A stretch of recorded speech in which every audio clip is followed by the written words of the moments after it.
본문 말씀 1절에 보면 갈라디아 교인들에게 바울은 어리석도다라고 말씀을 하고 있습니다. 이 여기서 말하는 어리석다라고 하는 것은 지혜롭지 못하다, 무엇을 모른다, 이런 무지함을 말하는 것이 아니고, 여기서 말하고 있는 이 어리석다는 말의 의미는 뒤에서도 말하지만 예수 그리스도께서 십자가에 못 박히신 것을 너희 눈앞에 밝히 보이거늘 이라는 말을 해요. 다시 말해서 복음을 들었고 또 예수가 십자가에 못 박혀서 죽으심이 바로 너희들의 구원을 위한 것이라는 사실을 바울이 전했잖아요. 복음을 전했고 그 복음을 받은 성도들을 중심으로 세워진 교회가 갈라디아 교회란 말이에요. 근데 저들은 이처럼 복음을 들었고 예수 십자가의 사랑과 그 은혜를 알고 있는데도 불구하고 복음의 진리 안에서 살지 못하고 거짓된 유혹을 받고 있다는 거예요. 이걸 어리석음이라고 말하는 것입니다. 이 진리를 들었음에도, 복음을 들었음에도 그 복음과 진리 안에 살지 못하는, 이걸 어리석음이라 말씀하고 있다는 것이죠. 어떤 의미에서 보면 오늘날 우리들의 삶이 바로 이 어리석은 자의 삶 속에 머물러 있던 부분도 있지 않나라는 생각을 갖게 하는 것입니다. 우리는 예수를 압니다. 십자가의 그 은혜를 압니다. 하나님의 권능도 알고 그 자비와 사랑도 우리는 다 알고 있습니다. 하지만 그렇게 알면서도 온전한 믿음으로 살지 못하고 세상의 유혹에 따라 우리의 마음이 흔들리고 삶이 흔들리는 이러한 모습을 볼 때가 있다는 거죠. 이게 곧 어리석음이라는 거예요. 그래서 에베소 교회를 편지하면서 바울은 이렇게 지혜가 없는 자같이 살지 말고 지혜 있는 자같이 살라고 말씀하면서 하나님의 뜻이 무엇인지를 잘 분별해야 된다. 그리고 성령 충만함을 받아서 그 성령의 이끄심 속에 살아가야 지혜가 없는 자가 아닌 지혜가 있는 자같이 살 수가 있다라고 또 권면하는 것을 볼 수 있습니다.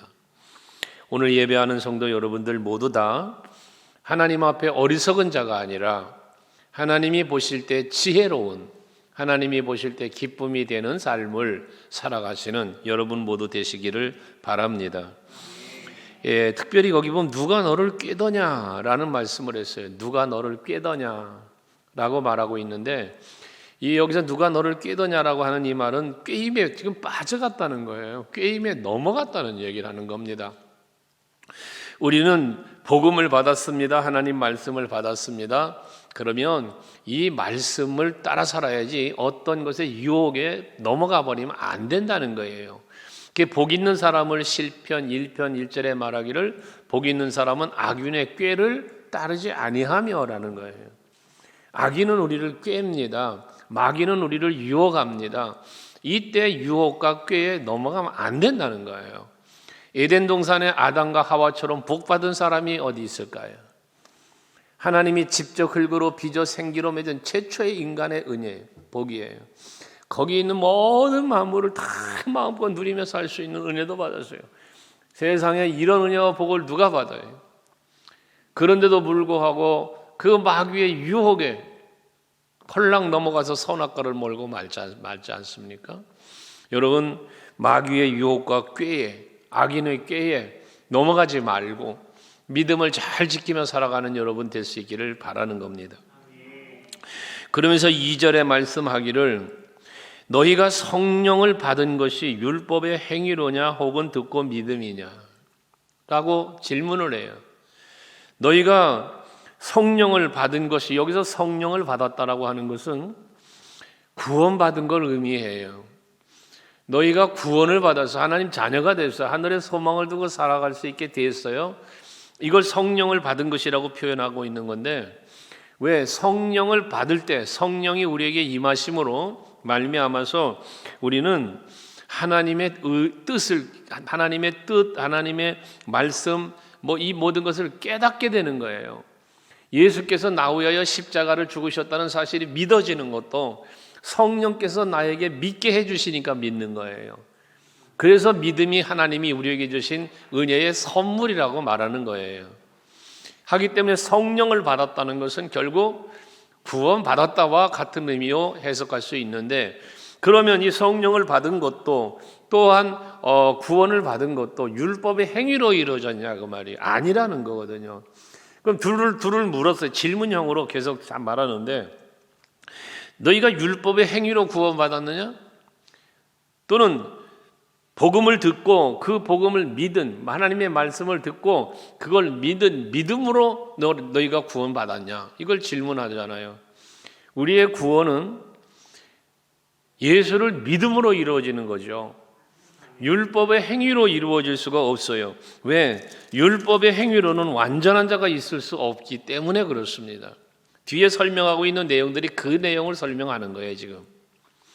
그래서 너희가 이같이 어리석으냐, 성령으로 시작했다가 이제는 육체로 마치려고 하느냐라고 말하는 건데, 성령의 능력으로 말미암아 우리가 예수를 나의 구주로 그리스도로 믿게 되었으니 이 믿음을 지키는 우리가 돼야 되는데, 이 구원이 예수 그리스도를 믿는 믿음으로 성령에 의하여 주어진 그 믿음으로 구원을 받았음에도 이 사실에 대하여 흔들린다는 거예요. 무엇 때문에 흔들려요? 율법을 가지고 와서 율법을 지켜야 구원받는다라고 저들을 유혹하는 무리들 때문에 그 구원에 흔들리는 거예요.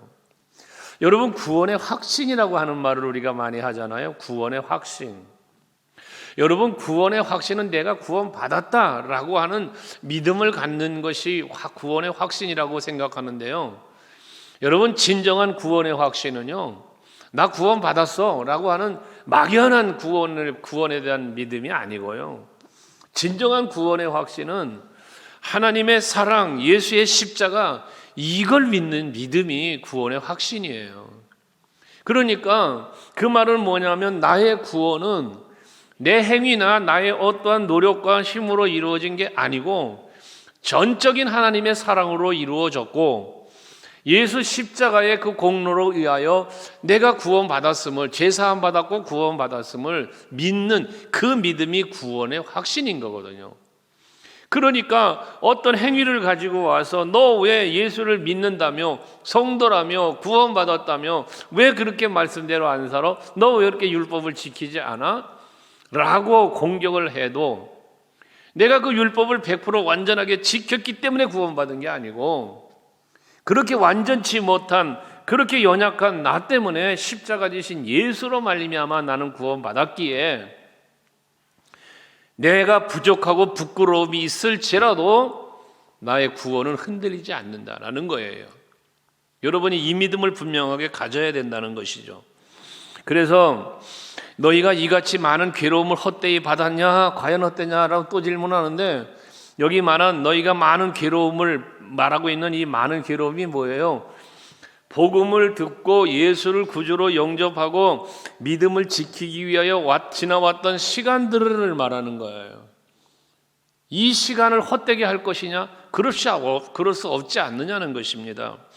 복음을 위해서 받았던 고난들, 예수를 나의 구주로 믿기 위해서 당했던 그러한 핍박들, 그리고 내가 이제 온전히 구주를 예수로 믿으며 믿음 안에 살기 위하여 그 당했던 모든 순환들, 이것이 헛되어지면 안 되지 않냐고요.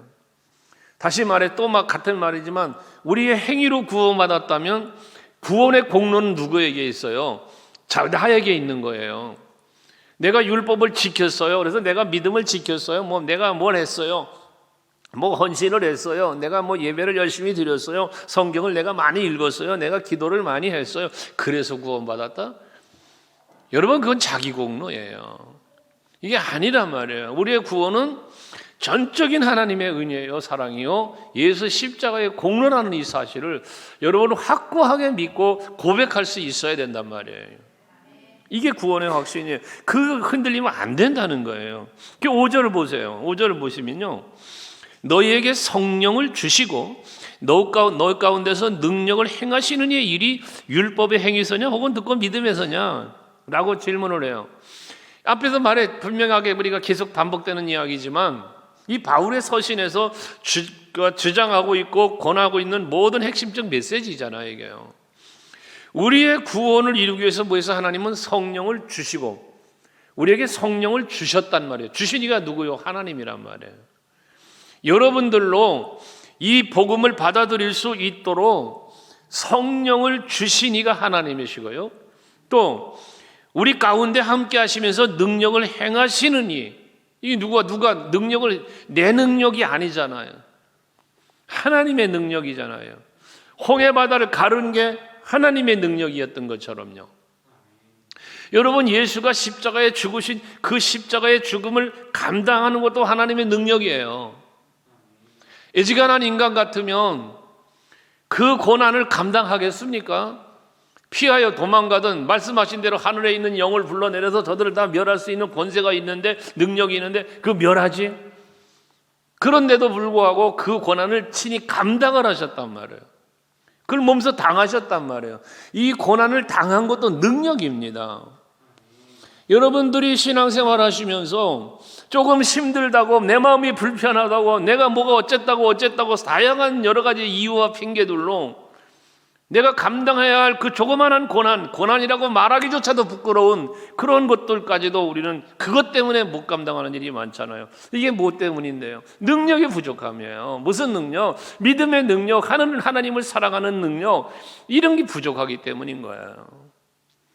그런데 이런 내 능력으로 그러니까 안 된다는 것이거든요.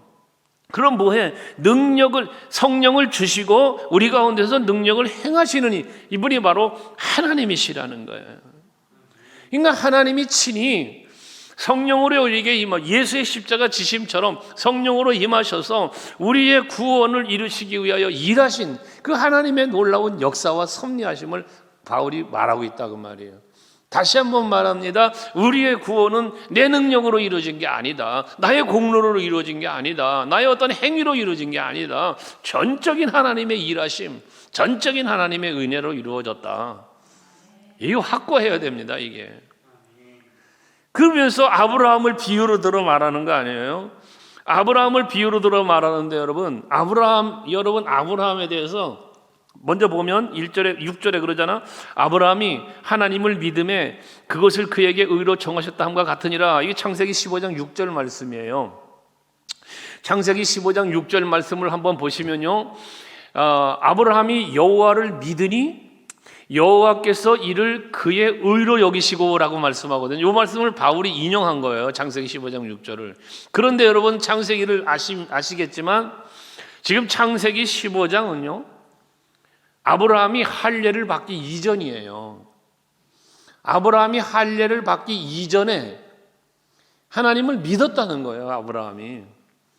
그러니까 믿음이 먼저라는 거지. 아브라함이 그 믿음을 보시고 의로 여기셨다? 이 의가 뭔데요? 이게 아브라함의 구원이에요. 오늘날 우리가 구원의 입장으로 볼 때 하나님이 아브라함을 구원해 주신 거예요. 무엇 때문에? 믿음 때문에요. 하나님의 언약의 상징인 할례를 행하였기 때문에 구원받은 게 아니고요. 아브라함이 할례를 받기 이전에 이미 하나님을 믿은 거예요. 그의 의로 여기셨다 이거예요. 구원받은 거예요. 이걸 지금 바울은 이야기하는 거거든요. 그런즉 7절에 믿음으로 말미암은 자들은 아브라함의 자손인 줄 알지어다. 여기서 말하는 아브라함의 자손은 뭐예요? 언약의 자손의 개념을 벗어난 거예요. 아브라함은 하나님을 믿음으로 말미암아 의로 여긴 구원을 이루었으니 바로 그런즉 믿음으로 말미암은 자들은 아브라함 같이 할례 받기 이전에 하나님을 하나님으로 믿었기 때문에 의로 여겨 구원받은 것처럼 지금도 하나님을 믿는, 예수를 믿는 믿음의 사람은 그 믿음 때문에 아브라함처럼 의롭다 인정받는 자가 되었다는 것이거든요. 로마서 4장 11절 말씀을 한번 띄워줘 보면, 로마서 4장 11절 한번 띄워줘 봐요. 같이 한번 읽어볼까요? 로마서 4장 11절 시작. 그가 할례의 표를 받은 것은 무할례자로서 믿음으로 된 것 인치인 것이니 이는 무할례자로서 믿는 모든 자의 조상이 되어 그들도 의로 여기심을 얻게 하려 하심이다. 아브라함의 의는 믿음으로 되어진 것이지 할례 받았기 때문에 된 게 아니란 말을 하면서 무할례자라고 할지라도 무할례자라 할지라도 믿는 자, 하나님을 믿는 자는 그도 의로 여김을 받으실 것이다 함을 말한다. 바울은 이 로마서 4장에서도 이 아브라함을 인용해서 말을 해. 계속해서 그 13절을 한번 보시면요, 로마서 4장 13절, 자 읽어요. 시작. 아브라함이나 그 후손에게 세상의 상속자가 되라고 하신 언약은 율법으로 말미암은 것이 아니요 오직 믿음의 의로 말미암은 것이니라. 아브라함과의 언약은 율법에 의한 게 아니에요. 아브라함의 언약은 하나님을 믿는 믿음 안에서 주어지는 하나님의 축복에 대한 언약이지. 그럼 율법은 언제 나왔어요? 율법은 물론 에덴 동산에서 선악과를 좀 먹지 말아라 율법으로 보면 그것도 율법이죠. 하지만 여기서 말하는 유대인들이 말하는 율법은 모세 오경이에요. 모세를 통하여 주신 율법. 그럼 그 이전의 세대는 뭐예요? 율법이 없어요. 언약이지요. 그러니까 아브라함을 보고 믿는 사람들은, 아브라함의 그 언약 속에 들어온 사람은 율법으로 된 게 아니고 믿음으로 이루어졌다는 거예요. 오직 믿음으로. 그렇게 이 믿음을, 율법이 아닌 믿음을 말하면서 8절엔 심지어 이런 말씀까지 해요. 또 하나님이 이방을 믿음으로 말미암아 의로 정하실 것을 성경이 미리 알고 먼저 아브라함에게 복음을 전하되 모든 이방인이 너로 말미암아 복을 받으리라 하였느니라 그랬어요. 아브라함에게 뭘 전했어요? 복음을 전했다고 표현을 해요. 아브라함에게 복음을 전했다. 이게 뭐냐면 창세기 12장에 아브라함을 부르신 하나님의 부르심을 말하는 거거든요. 너는 고향 친척 아버지 집을 떠나서 내가 너에게 지시한 땅으로 가거라는 명령. 그리고 3절에 보면 무슨 하나님의 약속을 주냐면 12장 3절에 자 읽어요. 너를 축복하는 자에게는 내가 복을 내리고 너를 저주하는 자에게는 내가 저주하리니 땅의 모든 족속이 너로 말미암아 복을 얻을 것이라. 여러분 이게 뭡니까? 여기 모든 이방 나라들이나 모든 족속에게 아브라함으로 말미암아 복을 받게 해주시겠다. 이게 바로 복의 근원이라는 말을 전에 성경에서 썼던 거예요. 이제 너는 복이 될지라라고 하는 말씀을 개역개정에서 복이 될지라라고 말했고요. 이것처럼 아브라함으로 인하여 모든 족속이 복을 받는다고 했더니 이 아브라함으로 인하여가 뭐예요? 언약이에요. 언약. 이게 언약. 그럼 이 언약이 뭐냐? 이게 복음이라는 거예요. 그러니까 아브라함이 할례도 받기 이전에 이미 복음을 전했다잖아요. 아브라함에게 복음을 전했다잖아요. 이 복음이 뭐예요? 말 그대로 복된 소식이단 말이에요. 너가 복을 받을 것이고 네가 창대해질 것이고 너로 말미암아 모든 민족이 복을 받게 될 것이다. 이 축복의 약속이란 말이거든요. 그러니 이제 우리가 이와 같은 믿음을 마음에 갖고 이 복음을 우리가 받아들여야 된다는 얘기거든요. 그래서 예수님도 요한복음 8장에서 56절 한번 보여줄까요? 요한복음 8장 56절 보시면 예수님이 하신 말씀이에요. 이거는요. 너희 조상 아브라함은 나의 때 볼 것을 즐거워하다가 보고 기뻐하였느니라. 아브라함이 예수님의 때를 볼 것을 즐거워했대. 이게 뭔 얘기예요 지금 이게? 예수님 오시기 이전이잖아요. 근데 아브라함은 예수님의 볼 것을 즐거워하다가 보고 기뻐했대. 보고 기뻐했대. 아브라함이 예수님을 언제 봤어요? 말이 안 되잖아요. 그 뒤에 58절을 보시면요, 예수님 또 그렇게 얘기를 해요. 자, 예수께서 이르시되 진실로 진실로 너에게 이르노니 아브라함이 나기 전부터 내가 있었느니라. 이게 뭔 얘기예요? 아브라함은 지금 누굴 믿은 거예요? 하나님을 믿은 거죠.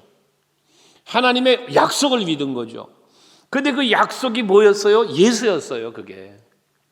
그러니까 여러분, 우리가 이제 삼위 하나님 성부, 성자, 성령을 말할 때 개체로 보면 안 된다고 그랬죠. 한 분이란 말이에요. 그러니까 아브라함이 하나님의 언약을 믿을 때 그 언약을 믿은 것이 곧 뭘 믿은 거다? 예수를 믿은 거라는 거예요. 바울이 이 말씀을 인용한 게 그거예요. 예수님이. 아브라함은 아직 아브라함이 태어나기도 전부터 예수님은 계셨으니 하나님이 아브라함을 불러서 이 복의 근원자가 될 것을 언약하셨을 때 그 언약을 믿었단 말이에요. 그 언약이 이루어지기를 즐거워하며 이루어질 것을 바라보았다는 얘기예요. 이것을 예수님이 뭐라 그래? 아브라함이 나를 바라고 즐거워하고 그걸 보았다라고 표현을 예수님이 하셨다 그 말이거든요. 그건 아브라함의 믿음을 이야기한 것이다라고 말하는 건데, 그러니까 9절에 그러므로 믿음으로 말미암은 자는 믿음이 있는 아브라함과 함께 복을 받을 것이다 그랬어요. 믿음이 있는 자는 아브라함과 함께 복을 받는데, 그럼 이 믿음이 있는 사람은 어떤 믿음? 아브라함이 가지고 있던 믿음을 가진 사람이 말하는 거예요. 아브라함이 가지고 있던 믿음이 있는 사람은 그 말이잖아요. 여러분들에게 아브라함이 가지고 있던 믿음이 여러분들에게 있기를 원해요. 그러면 아브라함이 가지고 있던 믿음을 내가 갖고 있다면 아브라함과 함께 복을 받는 거예요. 아브라함에게 함께 복을 받는다는 것은 아브라함에게 약속된 그 복을 받는다는 의미예요. 그럼 아브라함이 어떤 믿음을 가지고 있었는가? 창세기에서 말하고 있는 아브라함의 생애가 나와 있는데, 이걸 요약한 게 바울이 로마서에서 4장 17절부터 20절까지를 바울이 이 아브라함의 믿음을 요약을 해놓은 게 있어요. 자, 한번 보시면요. 먼저 17절을 보면 아브라함의 믿음을 네 가지로 요약을 해놨어요. 여기 17절부터 20절까지. 자, 17절에 말하고 있는 아브라함 믿음은 어떤 믿음인가? 읽어보면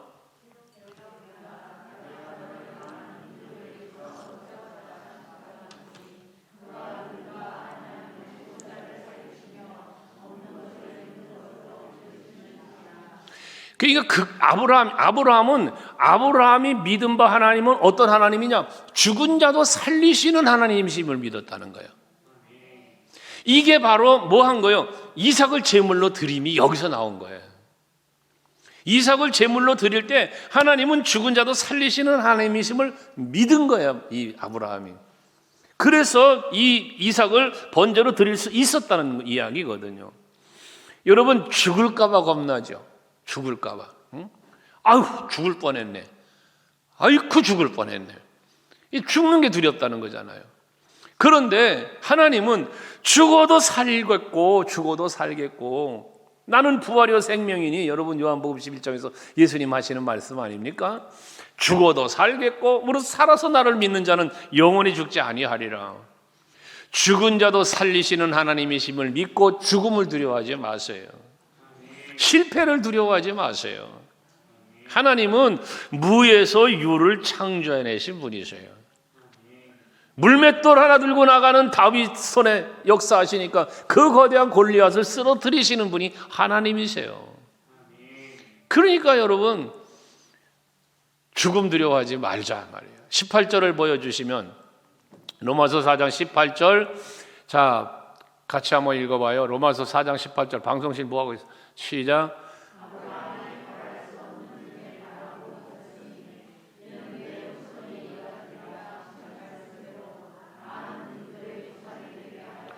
바랄 수 없는 중에 바라고 믿는 믿음. 아브라함에게 이 믿음이 있었단 말이에요. 바랄 수 없는 중에 바라고 믿었다. 나이가 100살인데 무슨 애를 낳아요?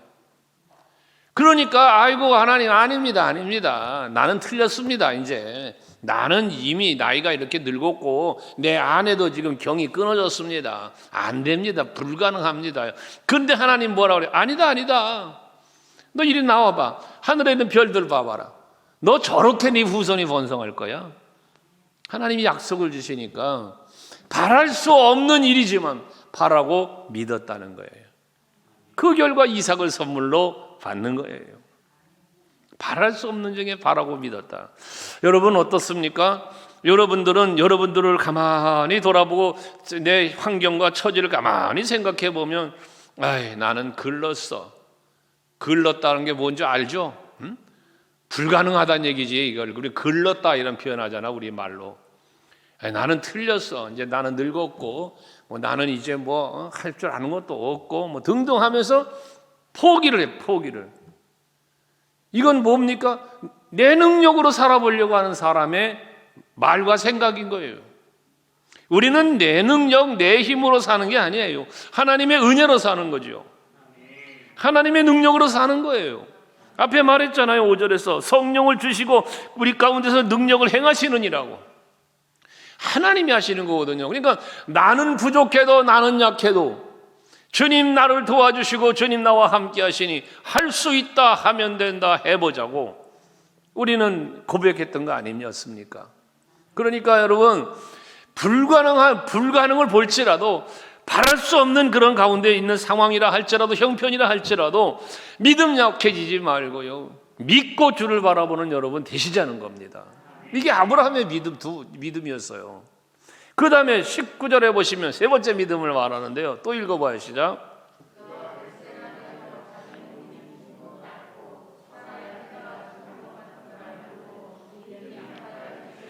아이를 낳을 수 없는 육체적인 상황이 됐단 말이에요. 나이마가 늙었어. 아브라함은 자기는 자기 아내는 태가 다쳤어. 죽었어. 아이 임신이 안 된다는 거예요. 인체학적으로. 그런데 믿음이 약해지질 않았다는 거예요. 이게 무슨 믿음? 앞에서 18절에서 말했던 불가능한 것을 보고 그것도 믿음이 그걸 약해지지 않았다, 흔들리지 않았다는 거잖아요. 바라고 믿었다는 거잖아요. 바랄 수 없는 중에 바라고 믿었다고 그랬잖아요. 그러니까 약해지질 않았어. 믿음이 약해지질 않았어.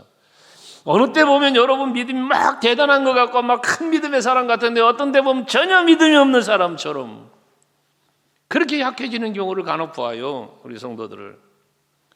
여러분 우리의 믿음은 약해지면 안 돼요. 항상 강한 믿음이어야 돼요. 바울이 말하는 믿음을 지켰으니 말처럼 여러분 믿음을 약하게 만들려고 여러분의 믿음을 흔들어 놓으려고 어떻게든지 넘어뜨리려고 사단 마귀는 여러분 환경으로 여러분 다양한 일들로 때로는 가까운 사람들로 여러분들을 쳐요. 미혹하고 공격한다고요. 여기에 여러분 믿음이 약해지지 않도록 점점 더 강성해지는 믿음의 사람이 되기 위하여 힘쓰는 여러분 되시기를 바랍니다. 마지막 20절에 아브라함의 믿음은요. 자, 같이 시작.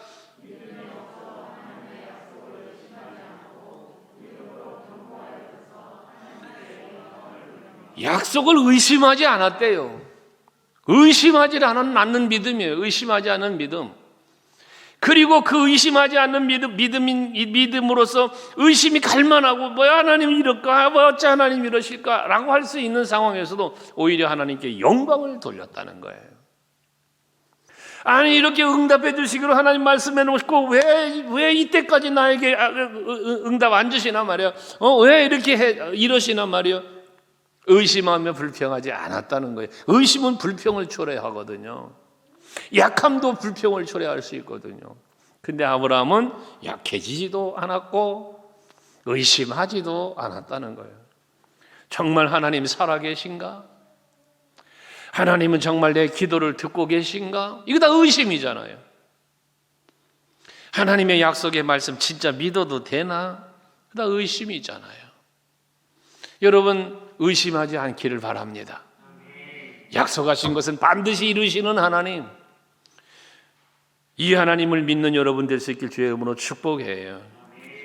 그래서 우리는 이렇게 아브라함 같은 믿음을 갖고 있을 때 아브라함에게 주신 그 언약을 함께 이루어지는 누리는 복을 받게 될 것이라는 말씀이고, 그러니 10절 이하에 또 보면 무릇 율법 행위에 속한 자들은 저주 아래에 있나니 기록된 바 누구든지 율법책에 기록된 대로 모든 일을 항상 행하지 아니하는 자는 저주 아래에 있는 자라 하였습니다. 여기서 우리가 봐야 주념하여 볼 것은 뭐냐면 율법의 행위에 속한 자들은 저주 아래에 있다. 왜? 율법의 행위로는 완전할 수 없기 때문에 그런 거예요. 그래서 기록된 바 누구든지 그랬는데 이게 신명기 말씀인데요. 신명기 27장 26절 한번 보시면 이 말씀 이해가 되는 거예요. 자, 봐요. 이 율법의 말씀을 실행하지 아니한 자는 저주를 받을 것이라 할 것이요 모든 백성은 아멘 할 것이다 그랬어요. 그러니까 하나님께서 율법을 주셨는데 이 모든 율법을 지키지 않으면 저주를 받는다는 거예요. 이 야고보 사도가 이 말씀을 인용해서 또 한 말 있어요. 야고보서 2장 10절에 보면 누구든지 온 율법을 지키다가 그 하나를 범하면 모두 범한 자가 되나니 그랬어요. 이게 율법을 지킬 수 없는 이 인간의 연약함을 꼬집어 말하는 거예요. 예를 들어서 10계명이 있어요.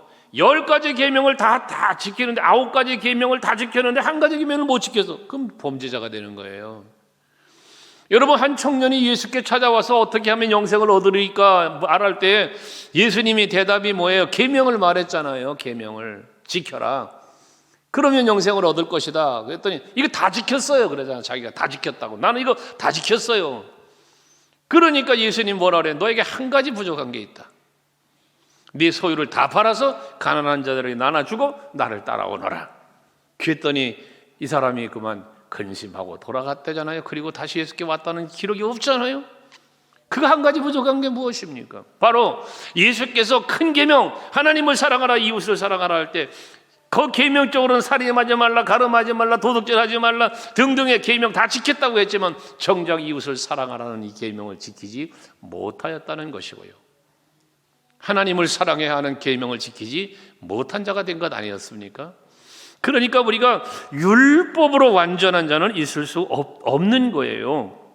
그래서 우리는 율법으로 완전한 자가 있을 수 없으니 율법의 행위로 우리는 구원을 받을 수 없다. 다 저주 아래 있게 된다는 거거든요. 11절에 또 하나님 앞에서 아무도 율법으로 말미암아 의롭게 되지 못할 것이 분명하니, 그렇죠? 율법으로 의롭게 될 사람, 율법의 행위로 완전한 자가 없으니 이는 의인은 믿음으로 살리라 하였습니다 라고 했습니다.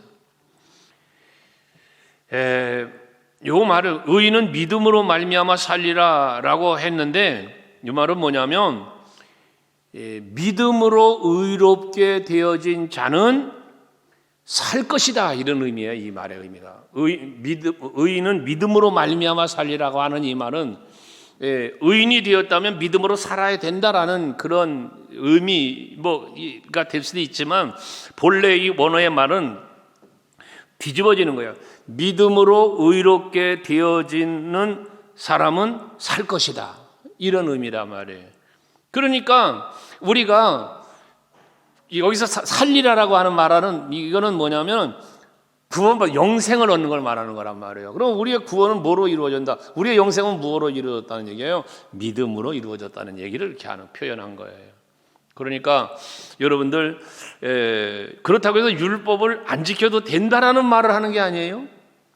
율법을 지켜야 되는 거예요, 원칙이. 그런데 율법을 우리가 완전하게 지킬 수 없기 때문에 그 연약하고 부족한 우리의 그 죄성, 저주받을 자를 하나님께서 살리시기 위해서 십자가 대신 죄값을 지불한 거잖아요.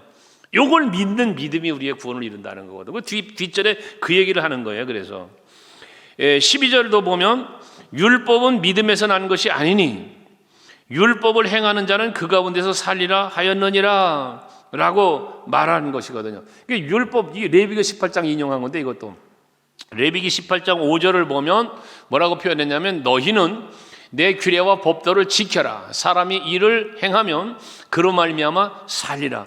율법을 지켜라. 그러면 살 것이다 라고 말씀을 한 거예요. 하나님 말씀이에요, 이게. 그런데 문제가 뭐냐 하면 그렇게 율법을 지키면 사는데 그러나 완전할 수가 없단 말이에요. 완전히 율법을 지킬 수가 없단 말이에요. 그래서 13절 14절 말이 나오는 거예요.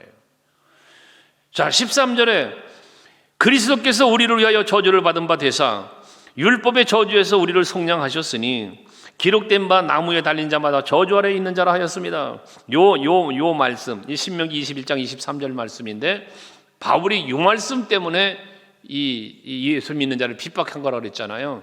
나무에 달린 자마다 다 저주를 받았다고 말을 하는 이 신명기 21장 23절에 이 말씀 때문에 바울이 예수를 믿고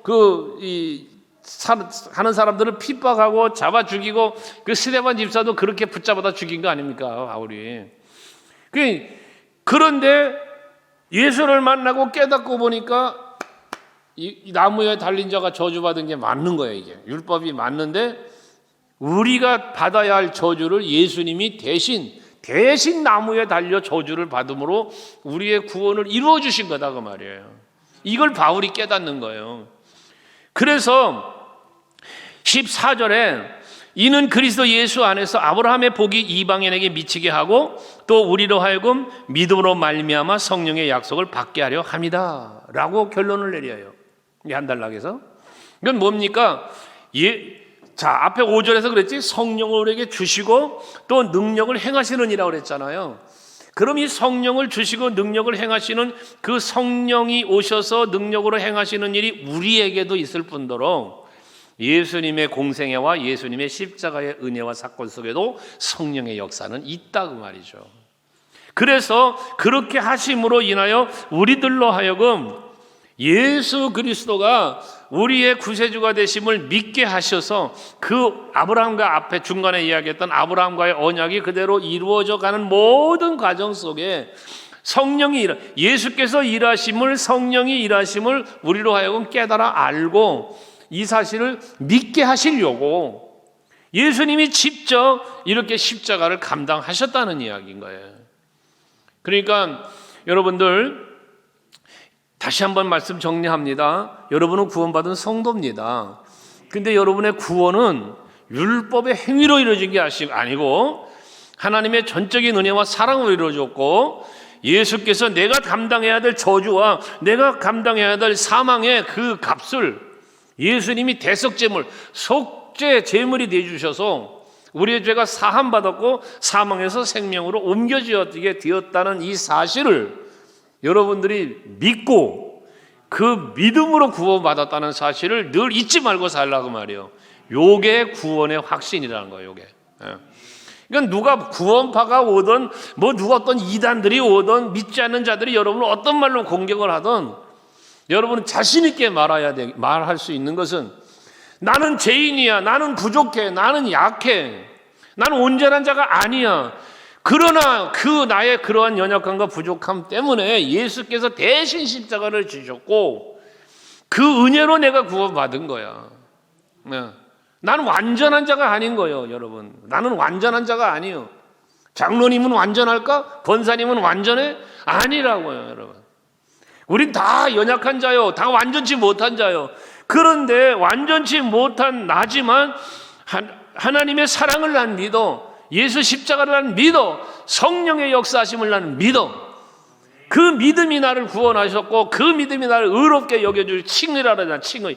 의롭다고 칭함을 받는 거고 그 믿음 때문에 우리는 하나님 나라를 가는 거란 말이에요. 이것이 여러분의 신앙의 고백이 되어야 하는 거예요.